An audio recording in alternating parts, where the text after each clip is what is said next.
venit timpul să spun adevărul despre membrii Orange Blue. Eugen, Adi, Andreea și cum îl chema pe ultimul Silviu. Voi ați pățit-o.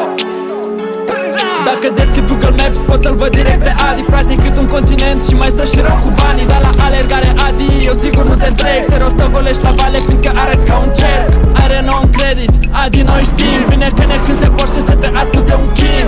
Nimeni nu poate mânca cât mănânci tu. Frate, ai sânii mai mari decât toți din Orange Blue. Andreea Pikachu, se aude Pikabu.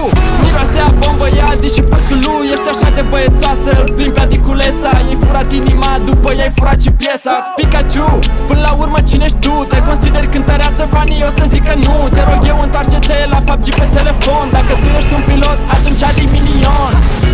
Eugen, adu-o înapoi pe Vlad că nu e bine. Chiar nu e bine. Andreea nu seamănă cu Vlad, ea mai mult seamănă cu tine. Nu e bine.